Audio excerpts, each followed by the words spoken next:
Alors, je pense que vous êtes au courant des événements.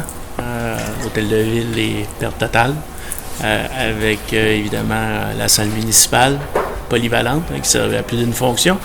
On a la chance d'avoir conservé notre station de pompiers, caserne de pompiers. Donc, la ministre est avec nous aujourd'hui. Elle nous apporter son aide. On a eu plusieurs municipalités, des organismes, beaucoup de gens aussi. On les remercie beaucoup.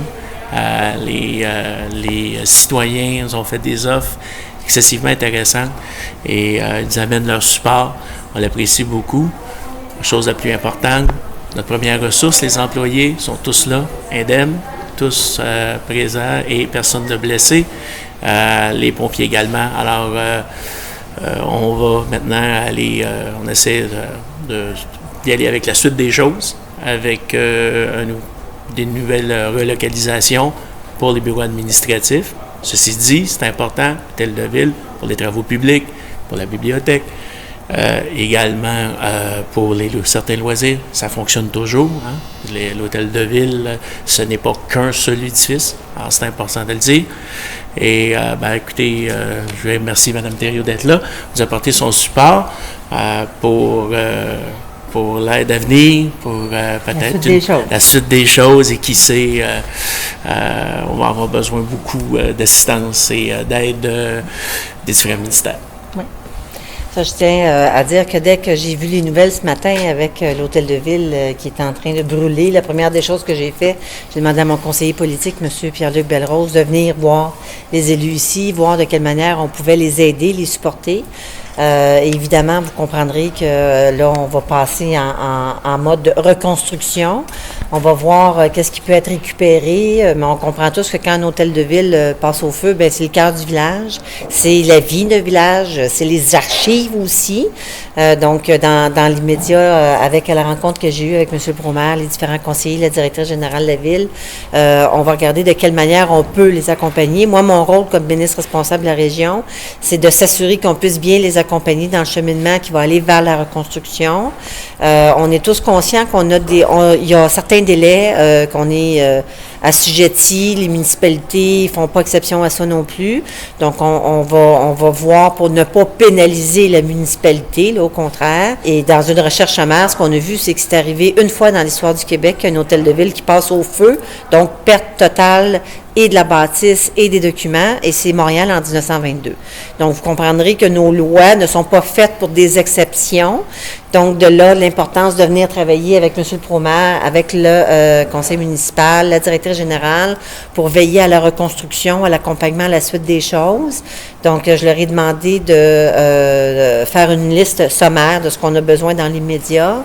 À chaque fois qu'on voit qu'il y a une date butoir dans laquelle la Ville était obligée de donner un document, qu'on puisse nous l'indiquer pour ne pas pénaliser la Ville. Souvent, il peut y avoir des pénalités financières qui peuvent être associées à certaines choses. Donc, mon souci premier, c'est de ne pas ajouter au fardeau de reconstruction et d'être capable d'accompagner la municipalité dans la reconstruction. Donc, puisque c'est vraiment un cas d'exception, demain, je vais parler avec mon collègue, le ministre des Affaires municipales, pour voir de quelle manière on peut bien les accompagner. Mais vous comprendrez que dans l'ordre, on va faire les choses dans l'ordre. Donc, il y a une question d'assurance, qu'est-ce qui a causé l'incendie, etc. Moi, je peux vous dire que j'ai vraiment l'impression que les gens de Sainte-Julienne ont retombé sur leurs pieds très rapidement. Le moral est bon. On a été capable d'avoir une bonne et belle discussion. Les employés sont sains et saufs, c'est ce qui compte le plus. Puis là, ben, pour la suite des choses, on va, comme ministre responsable de la région, je vais vraiment accompagner la municipalité dans la suite des choses pour s'assurer que l'hôtel de ville soit reconstruit le plus rapidement possible. On comprend également que c'est une salle communautaire, c'est pas évident.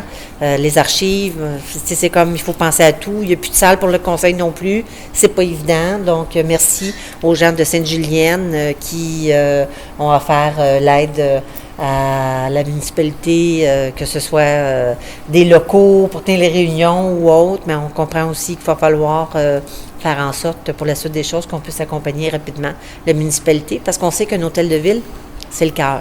C'est le cœur d'un village. Oui. C'est important. Il y a beaucoup de vie. Il y a beaucoup de questionnements, les comptes de taxes, les chèques, etc. Mais il faut commencer par faire un état des lieux puis voir qu'est-ce qu'on peut récupérer aussi qui est dans les décombres, s'il y a des documents qu'on peut récupérer. Comme nous, j'ai demandé à Pierre-Luc qu'on communique avec le ministère des Affaires municipales pour voir qu'est-ce qu'on a comme document qui est en archive, qui appartient à la ville de Sainte-Julienne, que ce soit des règlements d'emprunt, que ce soit des règlements, des engagements financiers qu'on a eus avec eux, pour être capable de remonter une partie des dossiers d'archives. Parce que là, c'est ça qui est préoccupant, c'est qu'il n'y a plus de papier ou presque plus.